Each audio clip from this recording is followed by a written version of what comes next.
Iran Israel युद्ध किसी भी समय शुरू हो सकता है। दोनों देशों में तनाव चरम पर है। वैसे तो इजराइल ने ईरान के जवाबी हमले में दागी गई लगभग सभी मिसाइल तबाह कर दी थी, लेकिन ये हमला नेतन्याहू की आंखों में खटक रहा है। ऐसे में अब इजराइल ने एक और भी घातक प्रहार करने का फैसला ले लिया है। इजराइल की युद्ध कैबिनेट ने शनिवार रात को मिसाइल और ड्रोन हमले के लिए ईरान के खिलाफ स्पष्ट रूप से एक जोरदार जवाबी कार्रवाई का निर्णय लिया है। ये दावा एक इजरायली मीडिया चैनल ने किया है।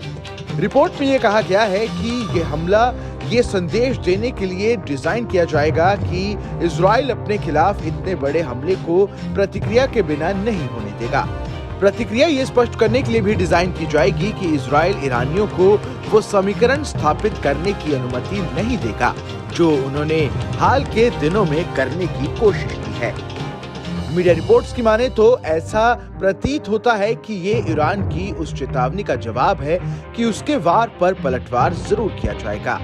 रिपोर्ट में कहा गया है कि रक्षा मंत्री योव गैलेंट और IDF chief of staff Herzi Halevi का मानना है कि इजराइल के लिए जवाब देना जरूरी है, लेकिन इसे अमेरिका के नेतृत्व वाले गठबंधन को नुकसान पहुंचाए बिना अंजाम देना होगा, जिसने इजराइल को ईरानी हमले के खिलाफ खुद का बचाव करने में मदद की।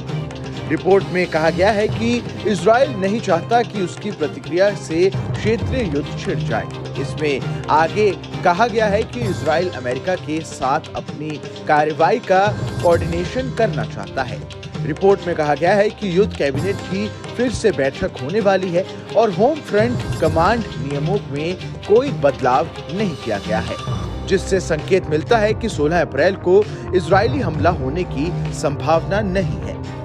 IDF chief of staff lieutenant general Herzi Halevi ने एक बयान में कहा है कि इजराइल पर ईरानी मिसाइल और ड्रोन हमले का जवाब दिया जाएगा। उन्होंने कहा, ईरान इजराइल की रणनीतिक क्षमताओं को नुकसान पहुंचाना चाहता था। ये कुछ ऐसा है जो पहले नहीं हुआ था। हम आयरन शील्ड ऑपरेशन के लिए तैयार थे। पिछले सोमवार को हमने देखा कि क्या किया जा रहा था और हमें लगता है कि इजराइल बहुत मजबूत है और जानता है कि इससे अकेले कैसे निपटना है, लेकिन इतने सारे और इतनी दूर के खतरे के साथ हम हमेशा खुश रहते हैं। अमेरिका हमारे साथ है। आपको बता दें कि ईरान इजराइल के बीच का ये सारा मसला तब शुरू हुआ जब 1 अप्रैल को इजराइल ने सीरिया के दमिश्क में ईरानी कमर्शियल दूतावास पर एयर स्ट्राइक कर दी थी, जिसमें 7 ईरानी सैन्य अधिकारी मारे गए थे। इस हमले के बाद से ईरान बौखला गया था।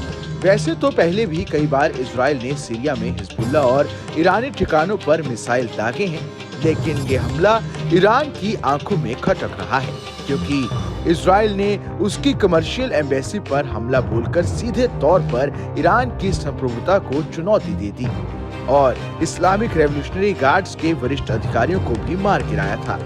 ऐसे में 14 अप्रैल को ईरान के इजराइल पर दागी गई मिसाइलें इजराइल के इसी हमले के जवाब में थी और अब इजराइल भी दोबारा कोई पलटवार कर सकता है। इस खबर में बस इतना ही। ये खबर आपको कैसी लगी हमें कमेंट कर जरूर बताएं। देश दुनिया की तमाम बड़ी खबरों के लिए देखते रहें न्यूज़ नेशन का डिजिटल प्लेटफॉर्म।